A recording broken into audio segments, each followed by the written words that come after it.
শুরু কিভাবে করব সেটা হলো গিয়ে শিশির ভাই অনেক গুরুত্বপূর্ণ গাইডলাইন দিছে। ওখানে সে বলছে যে প্রবলেম সিলেক্ট করব এবং এই সিলেকশনের জন্য আমাদের ডাটা অ্যাভেলেবেল কিনা এই জিনিসটা খুবই মেজর একটা রোল প্লে করে। সো আমরা কিভাবে বুঝবো যে কোন প্রবলেমটার জন্য যে এনাফ ডাটা আছে কি নাই, তার জন্য আমাদের হলো গিয়ে কিছু কি করতে হবে, কিছু সার্চ ইঞ্জিন আছে ওইগুলা ইউজ করতে হবে। তো ওই সার্চ ইঞ্জিন গুলো নিয়ে আমি এখন একটু কথা বলার ট্রাই করব। আর সাথে হলো গিয়ে শিশির ভাই আরেকটা জিনিস বললো, সেটা হলো গিয়ে তারা প্রথম 2 ঘন্টায় যেই কাজ করছে শেষের 2 ঘন্টায় ওই সেম কাজটা রিপিট করতে হয়েছে। কারণ কি? কারণ হলো গিয়ে তারা রেফারেন্স ম্যানেজমেন্টের দিকে তেমন হলো গিয়ে ফোকাস দেয় নাই বা দিতে ভুলে গেছিল। তো এই জিনিসটা যেহেতু তারা একবার ভুল করছে, আর যেহেতু শিশির ভাই আরেকটা জিনিস বললো যে সাইন্টিফিক ওয়ার্ল্ডে ভুল বলতে কিছু নাই, ভুল মানেই হলো গিয়ে একটা পথ ক্রিয়েট হয়েছে যেটা পরবর্তী প্রজন্মকে বলবে যে এই পথে তুমি যাইও না, গেলে তোমার জন্য ভালো কিছু নাই, কারণ এই পথে গিয়ে আমরা ভালো কিছু পাই নাই। তো যেটা হলো গিয়ে শিশির ভাইরা প্রথম 2 ঘন্টায় এবং শেষের 2 ঘন্টায় একই কাজ করছে, তার মানে তারা যে ভুলটা করছে ওই ভুলটা যাতে আমরা যারা ভবিষ্যৎ প্রজন্ম ছিলাম তাদের যাতে না করতে হয়, এর জন্য আমরা সর্বদাই সচেতন ছিলাম। ঠিক আছে। তো এখানে একটা বিষয় হলো কি রেফারেন্স ম্যানেজমেন্টের যে কথা। তো আমি এখন কথা বলবো প্রথমে আমরা ডাটাগুলা কিভাবে বের করব সেটা নিয়ে। কারণ প্রথমেই আমাদের হলো গিয়ে প্রবলেম পড়ার পরে, যেমন এখানে একটা ফিজিক্স ইউনিভার্সিটি ফিজিক্স কম্পিটিশনে 2020-এও এই রকমের একটা পেজ দিবে। পেজ দেওয়ার পরে প্রবলেম এ থাকবে এবং প্রবলেম বি থাকবে। সো আমরা প্রবলেম গুলা কিন্তু রিয়েল ওয়ার্ল্ড সিনারিওতে থাকবে এবং ইনকমপ্লিট থাকবে। ইনকমপ্লিট মানে হলো গিয়ে ওখানে কিছু জিনিস নিজেদের অ্যাজিউম করে নেওয়ার মতো আছে। যেমন শিশির ভাই যে উদাহরণটা দিছিল, সেখানে তারা বাতাসের বাধা ইগনোর করছে, এই ধরনের অ্যাজাম্পশন গুলো থাকবে। তো এটা হলো গিয়ে 2019 সালের যেই কম্পিটিশনটা ছিল ওইটার পেজ। এখানে 2টা প্রবলেম আছে। প্রবলেম বি নিয়ে আমি কাজ করছিলাম mainly, design of A roller coaster. ঠিক আছে।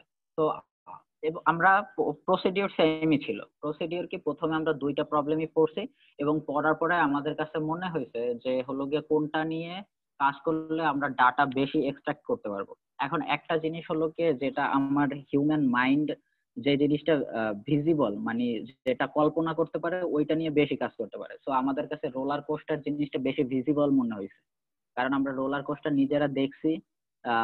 আমাদের টিমমেটরা অনেকে ওইটার পার্সোনাল এক্সপিরিয়েন্সে ছিল।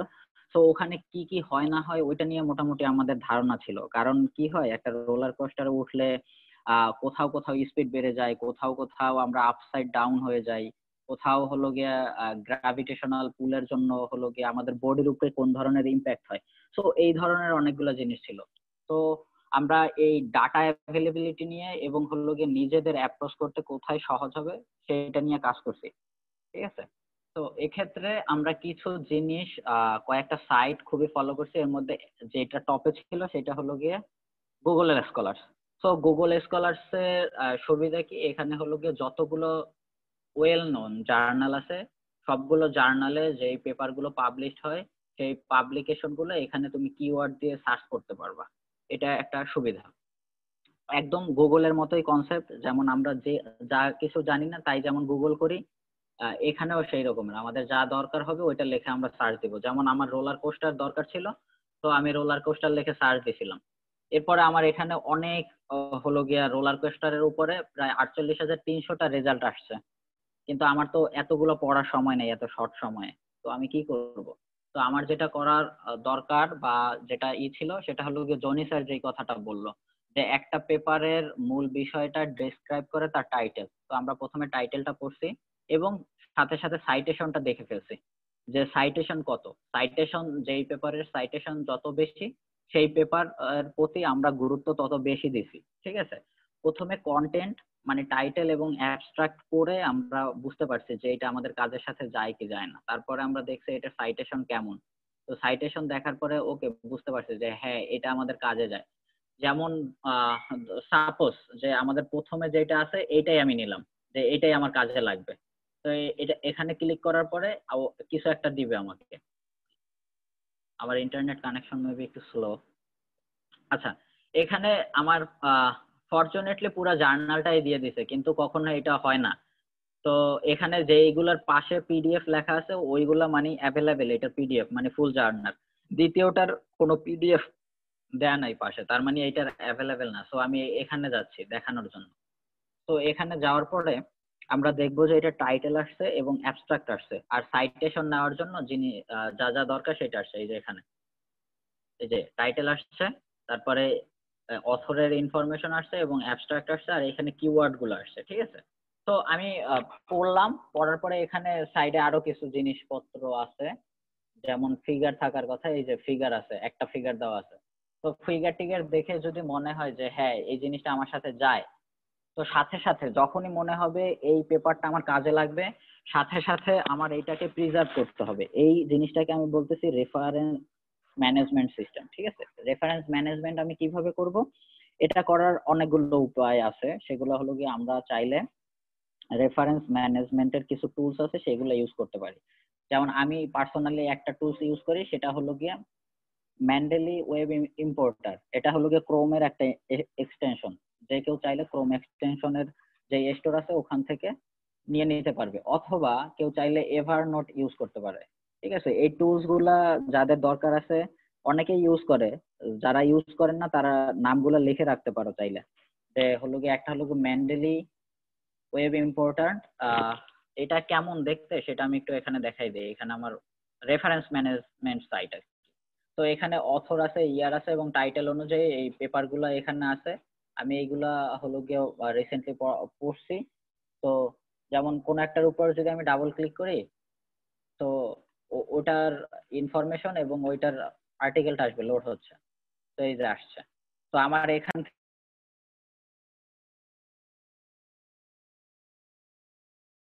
আকাশ ভাই কি শুনতে পাচ্ছে কেউ?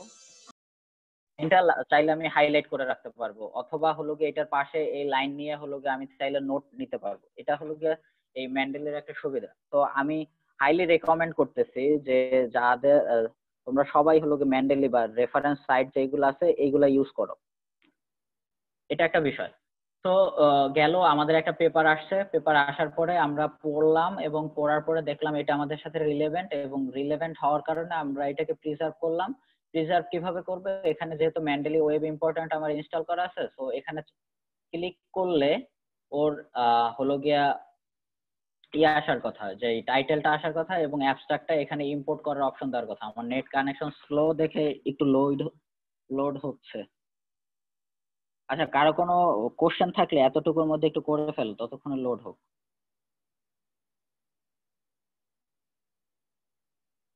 আচ্ছা, কোশ্চেন নাই। তো এখন কথা হলো গিয়ে আমি তো অ্যাবস্ট্রাক্ট পড়লাম, আমার কাছে তো ফুল পেপারটা নাই। তো এখানে প্রত্যয় যে জিনিসটা জানতে চাচ্ছিল সেটা হলো কি আমি ফুল পেপারটা কিভাবে পড়বো। তো ফুল পেপারটা পড়ার ওয়েটা হলো গিয়া ওদেরকে সাবস্ক্রিপশন ফি দিয়ে পেপারটা তুমি কিনে নাও, এটা একটা ওয়ে। আর একটা ওয়ে হলো গিয়ে আমরা যেহেতু স্টুডেন্ট আমাদের এত টাকা পয়সা নাই, তো এই যে সাবস্ক্রিপশন ব্যারিয়ার আছে, মানে নলেজ শুড বি ওপেন, জ্ঞান সবসময় মুক্ত থাকা উচিত, এই বিশ্বাসটা অনেকে করে। তো এই বিশ্বাসটা যারা যারা করে, কিছু কিছু জার্নাল আছে যে এইসব জার্নালে তাদের কাজটা হলো গিয়ে ওপেন থাকে। ঠিক আছে, তো ওপেন থাকে এটা ভালো, আর যদি ওপেন না থাকে তখন আসে সাবস্ক্রিপশন ব্যারিয়ার, যেটা অনেকে পছন্দ করে না। আমি পার্সোনালি পছন্দ করি না। তো আমি যেহেতু পার্সোনালি পছন্দ করি না, তাই ওরা যেই ফিলোসফিতে বিশ্বাস করে ওই ফিলোসফি প্রতি আমার সম্মানটা একটু কম। তাই আমি ওদের ফিলোসফিটাকে ভায়োলেট করতে রেডি আছি, এবং এর জন্য যে কনসিকুয়েন্স গুলো আছে ওইটা আমি মেনে নিতে রাজি আছি। তো এই জিনিসটা একটু গুরুত্ব সহকারে শোনো এবং বোঝার ট্রাই করো। সেটা হলো গিয়ে এখানে আমি চাচ্ছি যে ওদেরকে টাকা না দিয়ে ওদের কাজ আমি পড়বো, মানে হলো গিয়ে সায়েন্স ডাইরেক্ট এলসবিআর এর প্রোডাক্ট। এখানে মনে হয় $35 থেকে $50 এটার হলো গিয়ে ফি। কত কোথায় লেখা আছে? আচ্ছা, এই যে গেট অ্যাক্সেসে দিলে এই যে $39.95 এটা লাগবে আমার, কিন্তু আমি এটা দিতে রাজি না। বা আমি রাজি না বলতে আমার কাছে অ্যাকচুয়ালি নাই, আমি হেল্পলেস। তো সেক্ষেত্রে আর ওদের এই অ্যাটিটিউডটাও আমার পছন্দ হয় নাই, যে কেন একজন হলো গিয়া রিসার্চ একাডেমিক হলো গিয়ে কাজ করছে এবং সেই কাজটা সে কোন একটা ফান্ডিং এর টাকাই করছে, সেটা পাবলিক ফান্ডিং হতে পারে বা অন্য কোনো ফান্ডিং হতে পারে, সেই টাকায় করছে, তারপরে সে এটা সায়েন্টিফিক কমিউনিটিতে দিচ্ছে, কিন্তু এইটা এখন আমার পড়ার জন্য কেন টাকা দিতে হবে? এই ফিলোসফিটার সাথে আমি এগ্রি করি না পার্সোনালি। তো আমি যেহেতু এগ্রি করি না, আমার এটা পড়তে হবে, আমি এবং এটা পড়ার জন্য ওরা যদি আমার নামে কেস সুপ করে, তো ওইটা পর্যন্ত আমি প্রিপেয়ার আছি, ঠিক আছে, কিন্তু আমি মেবি লড়তে পারবো না। তো এই জিনিসটা একটু কেয়ারফুল হয়ে নিও, এখানে তোমার পার্সোনাল ফিলোসফি আছে। তো একটা বিষয় হলো গিয়ে এই লিঙ্কটা গুরুত্বপূর্ণ, ডিআইও নাম্বার, ডিওআই নাম্বারটা গুরুত্বপূর্ণ। সো আমি এই লিঙ্কটা কপি করব। এই লিঙ্কটা কপি করার পরে আমি যেই ফিলোসফিটা পছন্দ করি এবং যাকে রেসপেক্ট করি তার ওয়েবসাইটে চলে যাবো, সেটা হলো গিয়ে সাইহাব। এখানে গিয়ে আমি ওই ইউআরএলটা বা ডিওআই নাম্বারটা দিব, আর এটা আমাকে ওই পেপারটা এনে দিবে। এখন এই সাইহাব যে ক্রিয়েট করছে সে হলো গিয়ে একজন রাশিয়ান লেডি, এই যে হাই দিচ্ছে আমাদেরকে এই ওয়েবসাইটে।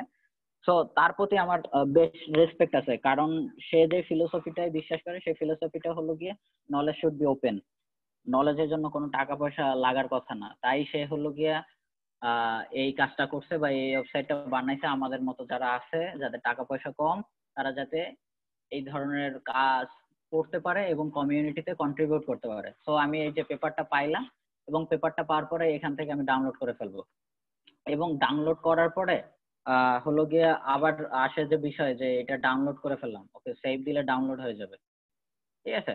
ডাউনলোড করলাম এবং ডাউনলোড করে এই জিনিসটা আমি পড়বো কোত্থেকে? আমি পড়বো মেন্ডেলের যে পিসি অ্যাপ্লিকেশনটা আছে ওখান থেকে এটা পড়ার ট্রাই করব, এটা একটা বিষয়।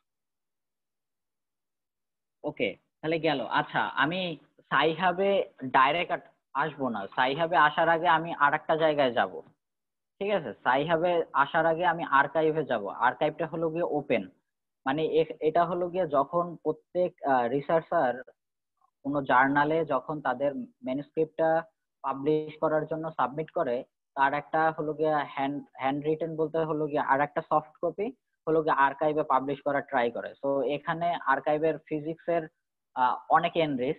তো আমি প্রথমে এখানে সার্চ করব, সার্চ করে যদি না পাই তখন হলো গিয়ে জিনিসটা আমি হলো গিয়ে সাইহাব থেকে ডাউনলোড করে নিব।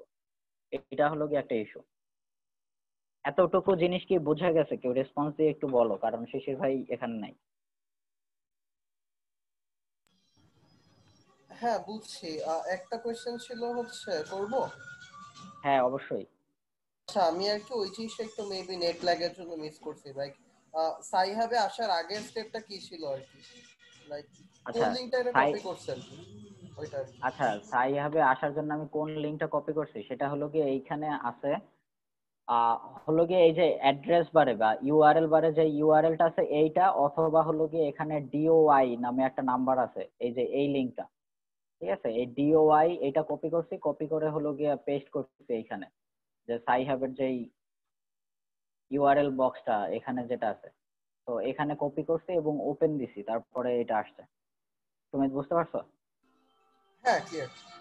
আচ্ছা, তো আমি যেটা বলতেছিলাম, আমি প্রথমে সাইহাবে যাব না, কারণ এখানে এথিক্যাল ইস্যু আছে। তো আর রিসার্চের সাথে এথিক্স খুবই গুরুত্বপূর্ণ একটা বিষয়। তো আমি প্রথমে সাইহাবে যাওয়ার আগে আমি একটু আর্কাইভে দেখব যে এই মেইন আর্টিকেলটার যে অথর আছে সে কোনো কপি আর্কাইভে আপলোড করে রাখছে কিনা।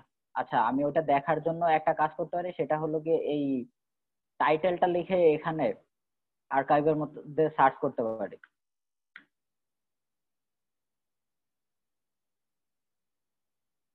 আচ্ছা, আমার নেট খুবই স্লো অ্যাকচুয়ালি,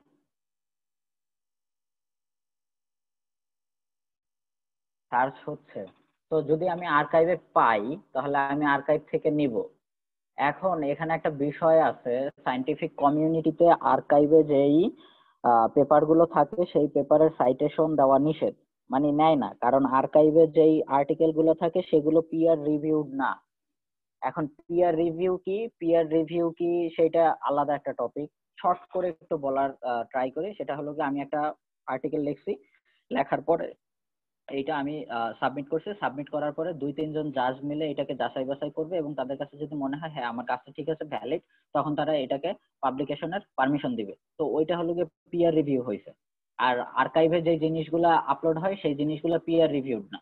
তো যেহেতু পিয়ার রিভিউ হয় নাই, সো এটা কি ভ্যালিড না ভ্যালিড ইনভ্যালিড এই ধরনের একটা কোশ্চেন থেকে যায়। তো এই ধরনের যেহেতু কোশ্চেন থেকে যায়, তো আর্কাইভ থেকে আমি চাইলে কোনো যেই পড়াশোনাগুলো করব সেই পড়াশোনাগুলো হয়তো আমি আর্কাইভ থেকে করলাম, কিন্তু সাইট করার সময় আমি এখান থেকে সাইট করব। কিভাবে সাইট করব? এই যে এক্সপোর্ট সাইট দিব, ঠিক আছে, এক্সপোর্ট বিব টেক্সট দিলে এখানে, এটা আমি লেটেক্স এর ইসের সময়ও দেখাইছি, তো ওখান থেকে আসবে, ওটাকে কপি করে তখন আমি এটাকে সাইট করে ফেলবো। এটা হলো কি একটা ইস্যু। সো আর্কাইভ থেকে আমরা চাইলে পড়তে পারি, বাট সাইট করার সময় আমরা মেইন আর্টিকেল থেকে সাইট করব, ঠিক আছে, এটা যাতে একটু মাথায় থাকে আমাদের, এটা একটা বিষয়। তো এখানে আমার প্রবলেম, আমি যে কোনো একটা জিনিস দেখাই দিচ্ছি আর্কাইভের বিষয়টা কি। আর্কাইভে ধরো অ্যাস্ট্রোফিজিক্স আছে, নিউতে গেলাম, আমি কোনো একটা আর্টিকেলে যাচ্ছি। আচ্ছা, এইখানে এই যে একটা আর্টিকেল আছে, এইখানে ওই অ্যাবস্ট্রাক্ট দেওয়া আছে। এখন আমি যদি এটার উপরে পিডিএফ এর উপরে ক্লিক করি, তখন আমাকে ওইটার স্ক্রিপ্টটা দেখাবে যে হলো গিয়ে আর্টিকেলটার মধ্যে কি আছে নাকি নাই। তো আমি এখান থেকে পড়লাম, এটা কোথাও পাবলিশ হয়েছে, তো এই পাবলিশ কোথায় হয়েছে সেই ইনফরমেশনটাও এইখানে থাকার কথা আর্কাইভের মধ্যে, যে এটা কোথায় পাবলিশ হয়েছে এই জিনিসটা। এই যে সাবমিটেড টু MNRAS, এটা একটা হলো গিয়ে well known astronomy journal, MNRAS। তো এইখানে সে এই পেপারটা সাবমিট করছে, এবং সে ওখানেও সাবমিট করছে আর আর্কাইভেও আপলোড করছে। তো যেহেতু আমার কাছে MNRAS এ জার্নালে যদি আমার টাকা পয়সা দরকার হয়, তাহলে আমি ওখান থেকে বিষয়টা পড়লাম না, সেম জিনিস সে এইখানে আপলোড করে দিছে, ওপেন অ্যাক্সেস আছে। তো আমি এখান থেকে পড়লাম এবং সাইট করার সময় আমি এটার MNRAS এ চলে যাব এবং ওখান থেকে ওদের সাইটেশনটা এক্সপোর্ট করে আমার হলো গিয়ে সাইট করে ফেলবো। এটা একটা বিষয়, ঠিক আছে। এখন এগুলো গেল জার্নাল। সায়েন্সে গুগল স্কলারে আমি যে কোনো ধরনের জার্নাল সার্চ করে বের করতে পারবো। আমি চাইলে অথরের নাম ধরেও সার্চ দিতে পারবো, বা হলো গিয়ে কিওয়ার্ড দিয়েও সার্চ দিতে পারবো, যেটা শিশির ভাই বলছিল কিওয়ার্ড গুলা। আর একটা স্পেশালাইজড সার্চ ইঞ্জিন আছে, সেটা হলো গিয়ে অ্যাস্ট্রোফিজিক্স ডাটা সিস্টেম, এটা নাসার। এটা মেইনলি অ্যাস্ট্রোনমি রিলেটেড প্রবলেমের জন্য। তো ইউনিভার্সিটি ফিজিক্স কম্পিটিশনের যে ডাইরেক্টর, সে নিজেও একজন হলো গিয়া অ্যাস্ট্রোনমি ব্যাকগ্রাউন্ডের মানুষ, এবং প্রত্যেকবারই হলো গিয়ে ইউনিভার্সিটি ফিজিক্স কম্পিটিশনে অ্যাস্ট্রোনমি নিয়ে কোনো না কোনো প্রবলেম থাকে। তো আমাদের যেহেতু অ্যাস্ট্রোনমির প্রবলেম যদি আমরা চুজ করি, সেক্ষেত্রে আমরা এই নাসা এডিএস সাইটটা ইউজ করতে পারি। এখানে আমরা চাইলে যে কোনো কিছু নিয়ে সার্চ দিতে পারি। যেমন আমি 2017 সালে একটা প্রবলেম সলভ করছিলাম, ওইটা ছিল সোলার সেল নিয়ে। তো আমি এখানে সোলার সেল নিয়ে সার্চ দিচ্ছি, তো এখানে মোটামুটি যতগুলো কাজ হয়েছে সব কাজগুলো এখানে চলে আসছে, কোনটার কত সাইটেশন আছে সেই সাইটেশন গুলো দেখা যাচ্ছে। প্রসিডিওর একই, এখান থেকে আমি নিলাম। এখন যদি, যেহেতু পেপারটা এখানে নাই, তো ওই পেপারটা বের করার জন্য আমার কি করতে হবে, এই যে DOI নাম্বারটা এখান থেকে কপি করতে হবে, কপি করে হলো গিয়ে এখানে পেস্ট করে দিতে হবে। সরি, এখানে দুইটা গেছে। কপি করে এখানে পেস্ট করে দিলাম, আর ওই পেপারটা আমার হয়ে যাবে। এখন আমার হয়ে যাবে বলতে আমার পড়ার জন্য রেডি হয়ে যাবে। তো এটা একটা বিষয়। আচ্ছা, মাঝে মাঝে এই ধরনের ক্যাপচা দেয় যে CHALKS, আর এটা রাশিয়ান ভাষায় লেখা, আমরা হয়তোবা কিছু বুঝতে পারবো না, কিন্তু সেফ।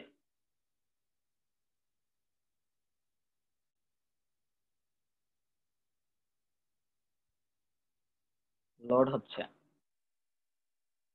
আচ্ছা, পেপারটা ওপেন। তো এই যে SBR হলো গিয়া এই এই সাইটের যে ক্রিয়েটর, তার নামে কত মিলিয়নের জন্য একটা কেস করে দিছে। কারণ হলো গিয়ে এই যে SBR এর প্রোডাক্ট অনেক, কত মিলিয়ন আর্টিকেল যেন হয়ে গেছে, ওপেন অ্যাক্সেস হয়ে গেছে, ঠিক আছে। তো এর জন্য কেস করে দিছে ওনার নামে, এখনো কেস চলতেছে। তো এই ধরনের কাজ করার সময় একটু কেয়ারফুল থাকা উচিত, ঠিক আছে। তো এটা একটা বিষয়। চাইলে যদি বেশি সন্দেহ থাকে বা বেশি ভয়ের মধ্যে থাকো যে আমার কোনো প্রবলেম হবে কিনা, সেক্ষেত্রে টরেন্ট ইউজ করতে পারো, কিন্তু আমি মনে করি না ওইটা করার দরকার আছে, কারণ কোনো প্রবলেম নাই, অনেক অনেক লোক এই ওয়েবসাইট ইউজ করে। তো এটা একটা বিষয়। তো কি কি নিয়ে কথা বললাম একটু র্যাপ আপ করি। সেটা হলো গিয়া সার্চ ইঞ্জিন নিয়ে কথা বললাম, দুইটা সার্চ ইঞ্জিনের কথা বলছি। একটা হলো গিয়ে গুগল স্কলার, যেটা হলো গিয়ে জেনারেলাইজড। ওখানে গুগল স্কলারস এ তুমি দেখতেই পাবো ওখানে কোন কোন ধরনের আছে।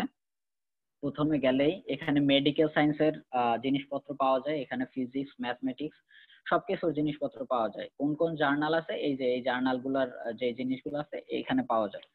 মেড আর্কাইভ, এইটা হলো গিয়ে মেডিকেল আর্কাইভের মতো। আর এইখানে যে আর্কাইভটা আছে, একটা আর্কাইভ, এই আর্কাইভটা মোটামুটি ফিজিক্যাল সায়েন্সের জন্য আর্কাইভ, ঠিক আছে। তো দুইটা সার্চ ইঞ্জিন নিয়ে কথা বললাম, একটা গুগল স্কলার্স, একটা হলো গিয়ে নাসা এডিএস। নাসা এডিএস অ্যাস্ট্রোনমির জন্য ডেডিকেটেড। তো আমার যদি মনে হয় যে আমার যে প্রবলেমটা সিলেক্ট করছি ওখানে অ্যাস্ট্রোনমির ডাটা বেশি দরকার, সো সেক্ষেত্রে আমি নাসা এডিএস এর হলো গিয়ে করতে পারি, সার্চ করতে পারি। আর সার্চ করার পরে পাইলাম এবং রিলেভেন্ট হইলো। রিলেভেন্ট হওয়ার পরে যদি মনে হয় যে আচ্ছা এটার অ্যাক্সেস আমার দরকার, সেক্ষেত্রে এই ডিওআই নাম্বারটা নিয়ে সাইহাব অথবা আর্কাইভ থেকে আমরা ওইটা সার্চ করে পড়ে নিব। এবং পড়ার পরে যদি মনে হয় যে এটাকে আমার সাইট করতে হবে, সেক্ষেত্রে আমি ম্যান্ডেলি এই ওয়েব ইম্পোর্টার থেকে, হ্যাঁ এই যে এখানে আসছে যে অ্যানালাইসিস অফ থ্রাস্ট, আচ্ছা এটা আমার লাগবে, ওকে আমি ক্লিক করলাম। আমার এখানে লাইব্রেরি আছে, তো আমি ধরো ইউনিভার্সিটি ফিজিক্স কম্পিটিশনের জন্য একটা লাইব্রেরি ক্রিয়েট করতে পারি।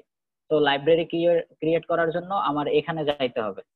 তো এখানে যাওয়ার পরে আমি লাইব্রেরি গুলোর মধ্যে যাব এবং অ্যাড নিউ, হ্যাঁ অ্যাড নিউ দিব। আচ্ছা একটা নতুন লাইব্রেরি ক্রিয়েট করব, এই যে একটা নতুন লাইব্রেরি ক্রিয়েট করলাম, সেটা হলো গিয়ে ইউপিসি 2020, ঠিক আছে। এখানে ক্রিয়েট করে ফেললাম ইউপিসি 2020, কি হয়েছে সিঙ্ক হচ্ছে। আর আমি হলো গিয়ে এখানে যাই, এখানে না এখানে যাই। আচ্ছা এই যে এখন এটাকে আমি ইম্পোর্ট করব আমার লাইব্রেরির মধ্যে। তো যেটা ইম্পোর্ট করব ওইটা নিলাম, নেওয়ার পরে হলো গিয়ে এখান থেকে আমি লাইব্রেরি চুজ করব যে মাই লাইব্রেরির মধ্যে এখানে থাকার কথা। আচ্ছা ধরো এই যে এইটার মধ্যে আমি নিব, আমার ওই ডেডিকেটেড ফোল্ডার হলো গিয়ে এইটা, এই ফোল্ডারে আমি রাখবো। সো ওই ফোল্ডার ক্রিয়েট করে অ্যাড দিয়ে দিলাম, অ্যাড দিয়ে দিলে অ্যাড হয়ে যাবে, ঠিক আছে। আচ্ছা অ্যাড হয়ে গেছে, এখন এটাকে আমার পড়ার জন্য কি করতে হবে? পড়ার জন্য আমি এই ম্যান্ডেলিতে গিয়ে তারপরে আমি যেখানে নিছিলাম, অ্যাকচুয়ালি ওইটা পাই না, আমি এইখানে নিছি। তো এইখানে যেহেতু নিছি, সিঙ্ক হোক একটু।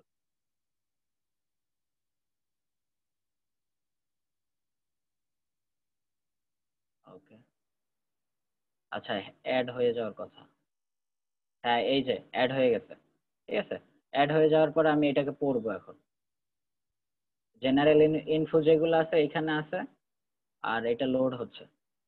তো এটা হলো গিয়া বিষয় যে তিনটা জিনিস খুবই গুরুত্বপূর্ণ এই কম্পিটিশনের জন্য। একটা সার্চ করবা, সার্চ ইঞ্জিন, একটা হলো গিয়া পড়বা, এর জন্য যে ব্যারিয়ারটা ভাঙতে হয় সেই ব্যারিয়ার কিভাবে ভাঙবো এটা দেখাইলাম, আর একটা হলো গিয়ে রেফারেন্স কিভাবে ম্যানেজমেন্ট করবো সেটা। তো আমার কথাবার্তা মোটামুটি শেষ। এখন যদি কারো কোনো স্পেশালি কিছু জানার থাকে সেটা বলতে পারো।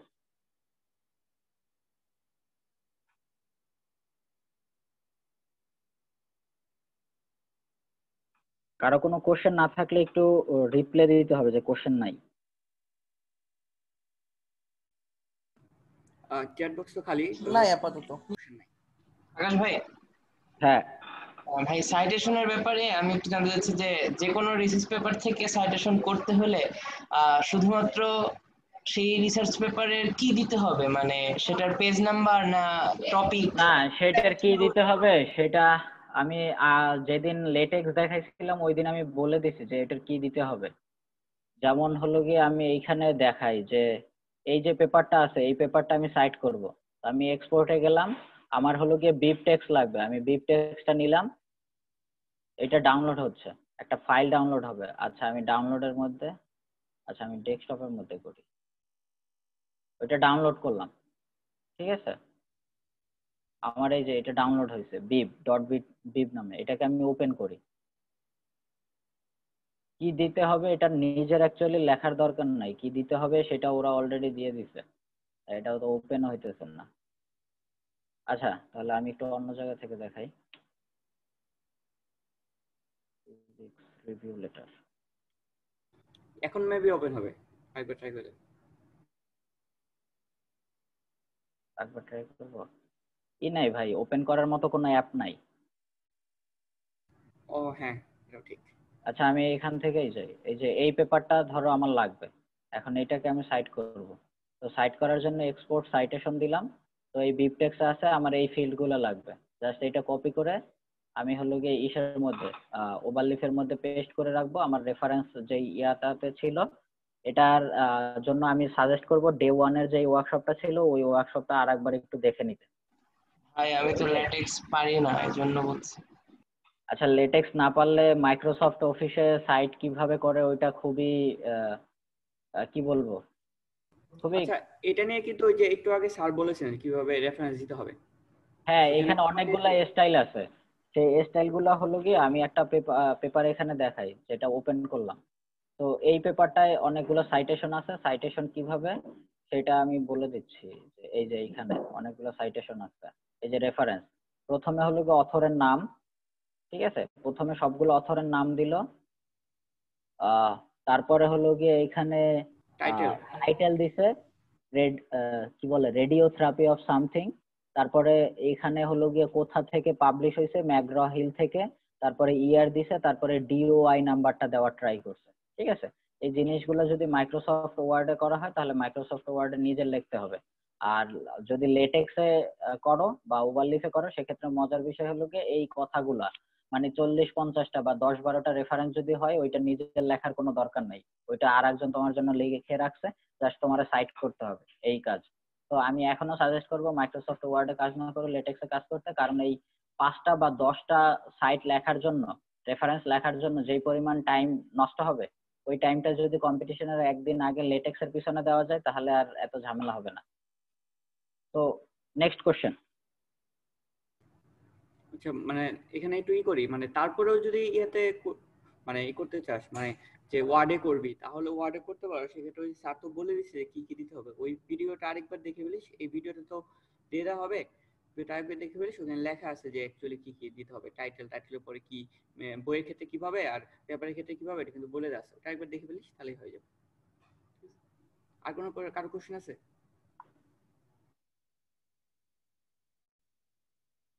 আচ্ছা, আর কারো কোনো কোশ্চেন না থাকলে আমি কিছু টিপস দেই যে কাজগুলো আমার ক্ষেত্রে কাজ করছে। সেটা হলো গিয়ে লেখা, অবশ্যই শিশু ভাই যেটা বলছে ওটার সাথে আমি এগ্রি করি, বা এর থেকেও আগে যদি শুরু করা যায় তাহলে আরো ভালো। কিন্তু আমি কিছু ক্রোম এক্সটেনশন সাজেস্ট করতেছি। একটা হলো গিয়ে গ্রামারলি, কারণ আমি ইংরেজিতে খুবই দুর্বল, বানান ভুল হয়, গ্রামাটিক্যাল মিস্টেক হয়। তো সেই ক্ষেত্রে আমি গ্রামারলি ইউজ করার সাজেস্ট করব, এবং গুগল ডক ইউজ করার সাজেস্ট করব। কারণ প্রথমে মাইক্রোসফট ওয়ার্ডে লিখি, মাইক্রোসফট ওয়ার্ডের জন্য গ্রামারলি একটা এক্সটেনশন পাওয়া যায়, অ্যাডিন, ওইটা লাগাই নিতে পারি। আর যারা ওভারলিফ ইউজ করবো তাদের জন্য আমি বলবো, প্রথমে যেহেতু আমরা ডাইরেক্ট লেখা শুরু করে দেই নাই, এক্ষেত্রে যেহেতু টিম মেম্বার 3 জন, তো একটা ডক ক্রিয়েট করব এই কম্পিটিশনের জন্য, গুগল ডক, এবং ওখানে যে যা সার্চ করছে বা যার যতটুকু কাজ ছিল সেই কাজটা দেখার সাথে সাথে ওখানে একটু সামারাইজ করে লিখে ফেলবো 2-3 লাইনের মধ্যে, যে আমার এই কাজটা ছিল, আমি এইটা সার্চ করে এইটা পাইছি। তো ওইটা 2-3 লাইনের মধ্যে লিখে ওইটা লিঙ্কটা কপি করে ওখানে রেখে দিব। পরবর্তীতে হলো গিয়ে এই লেখাগুলাই যখন আমরা লেটেক্সে বা ওভারলিফে লিখবো তখন ওই ডকটা দেখে লেখা ট্রাই করব, বা ওই ডক থেকেই কপি করে নিয়ে জাস্ট, যদি মনে হয় না যে লেখাটা আছে এটা চেঞ্জ করার দরকার নাই, সেক্ষেত্রে ওই লেখাটাই কপি করে নিয়ে ওভারলিফে বসাই দিলাম।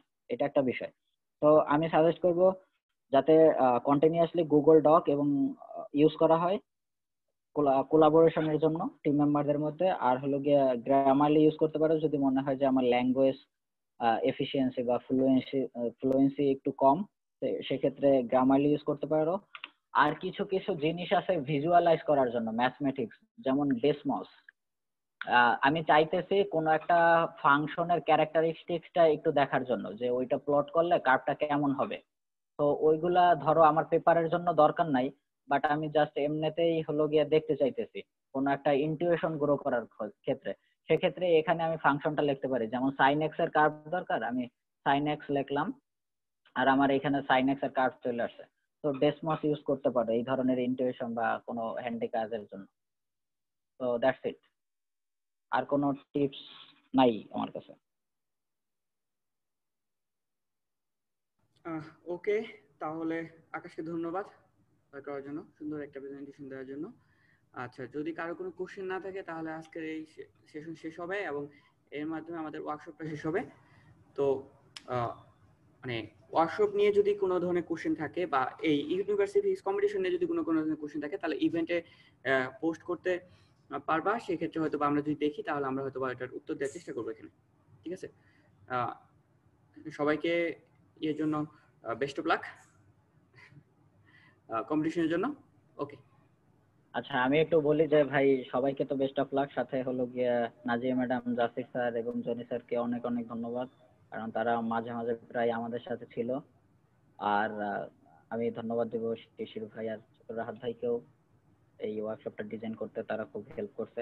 আর হলো গিয়ে এরপরে আমরা চাইবো যদি কারো ইচ্ছা থাকে যে এই ওয়ার্কশপ নিয়ে কোনো ফিডব্যাক দেওয়ার, তো চাইলে আমাদেরকে ফিডব্যাক দিতে পারে পরবর্তী আমাদের ইমপ্রুভমেন্টের জন্য, বা এটাই। হ্যাঁ ফিডব্যাকের একটা ফর্ম আমরা দিয়ে দিব নাকি? যদি হ্যাঁ সম্ভব এটা হয় হইলে ভালো হয় ভাই। 2-1 দিনের ভিতরে একটা ফিডব্যাকের ফর্ম দিয়ে দিব, ওটা পূরণ করার চেষ্টা করি সবাই।